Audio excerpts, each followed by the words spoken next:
Bonjour et bienvenue dans l'édition du 12h30 de ce mercredi 22 février. On commence ce journal avec une belle surprise pour l'agriculteur Guy Pifto.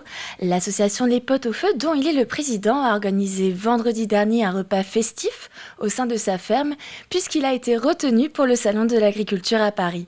Il participera le jeudi 2 mars à l'un des prestigieux concours de la race blonde d'Aquitaine. Une bonne nouvelle pour cet agriculteur qui est à la retraite depuis le 1er janvier. Un reportage de Grégoire de Châtillon et Alexandre Debray. Bon, t'as mangé ton petit pot-au-feu là? Oui, très bon, très bon. T'as vu là les potes là, comment ils ont fait ça là? Oui. J'ai des sacrés copains hein. Des copains et du bon vin. Ce jour-là, à la ferme du Bois Bertrand, c'est jour de fête. Un déjeuner surprise est organisé pour fêter la retraite de Guy Pifto après une vie passée au service de l'agriculture. C'est une chose que j'aurais aimé organiser et qu'on a organisé pour moi. Alors c'est la surprise, ça fait énormément plaisir. Le repas et la surprise ont été préparés par les Potes au Feu Fulgentais, une association dont Guy Pifto est le président. Elle a été créée pour sauvegarder une recette locale et vendéenne. On avait décidé de faire offrir aux gens un pot-au-feu, donc ce midi, avec un bon potage avant pour... et Guy nous a préparé son petit dessert favori, donc il nous a préparé 3 kilos de beutreau pour prendre avec le café tout à l'heure.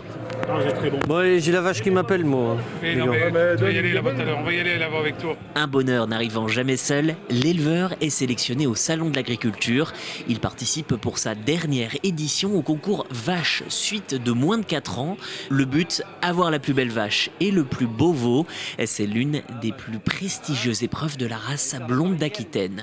C'est notre deuxième participation, mais c'est notre première en tant qu'animal né, élevé chez nous, produit sur l'exploitation. C'est très très important, c'est très revalorisant, surtout du travail fourni, tous ensemble, avec Alexis, puis Fabrice.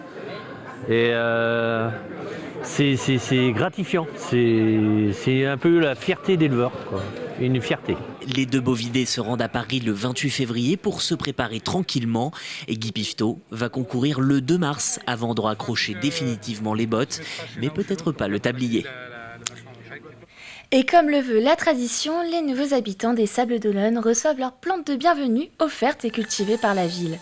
Sur les 800 nouveaux arrivants de 2022, ils étaient 200 présents pour récupérer une plante d'intérieur ou d'extérieur. Pour Annie Compara, adjointe à la vie des quartiers, ce cadeau a une véritable signification. On va dire qu'il y a quand même un certain nombre de retraités, mais on a aussi des jeunes familles, mais on va dire quand même majoritairement des retraités, qui sont heureux de venir profiter du beau cadre de vie des Sables d'Olonne.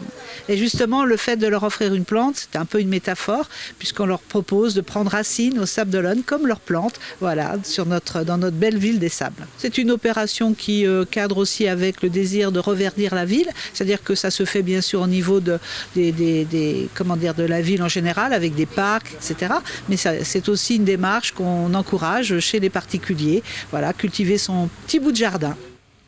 Et après la distribution des plantes, les habitants ont pu s'initier à des ateliers de taille de rosiers. En plus de vouloir reverdir l'espace urbain, les Sables d'Olonne souhaitent donner des conseils pour entretenir et préserver la plantation. L'idée aujourd'hui, c'est de pouvoir accueillir la population, à qui nous avons distribué des végétaux à la Sainte-Catherine l'année dernière, et les initier à la taille des rosiers. Et ce qui est important, c'est que la ville des Sables d'Olonne souhaite végétaliser l'espace urbain et donner à la population à la fois des végétaux, mais également des conseils pour tailler les rosiers. Et cette année, et on reconduira l'opération tous les ans, également savoir tailler les arbres fruitiers que nous leur avons offerts. Et d'autres ateliers se sont déroulés, mais cette fois-ci à Noirmoutier-en-Île. Pour les vacances scolaires, le Petit Récupère a fait son grand retour pour sa 7e édition. Les enfants ont pu découvrir 14 ateliers manuels et ludiques à partir d'objets recyclés.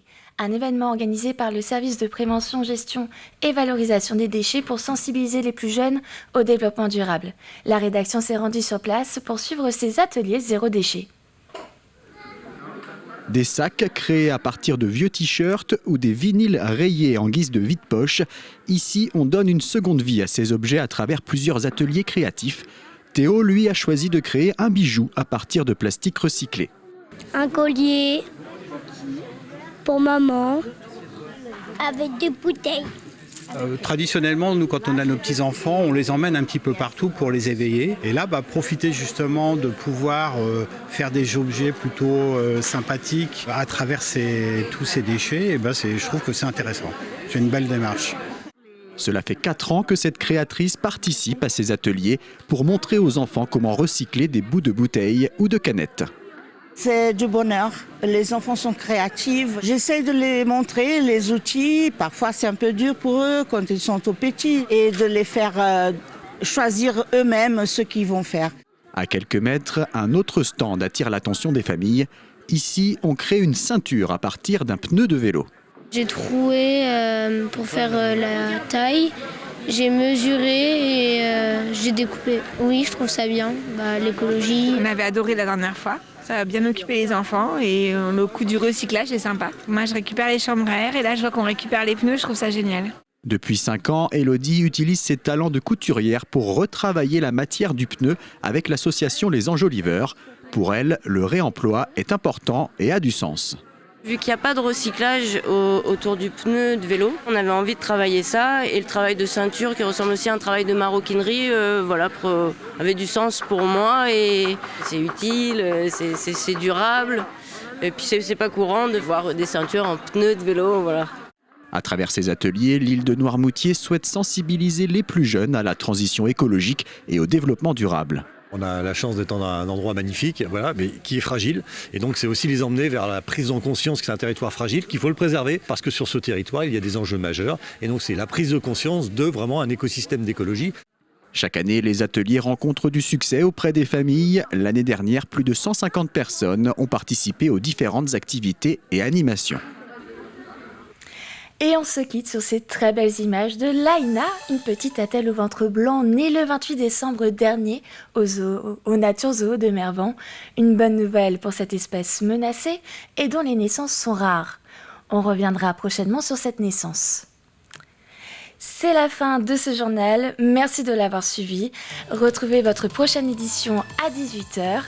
Et pendant ce temps-là, moi je vous souhaite une très bonne après-midi sur TV Vendée.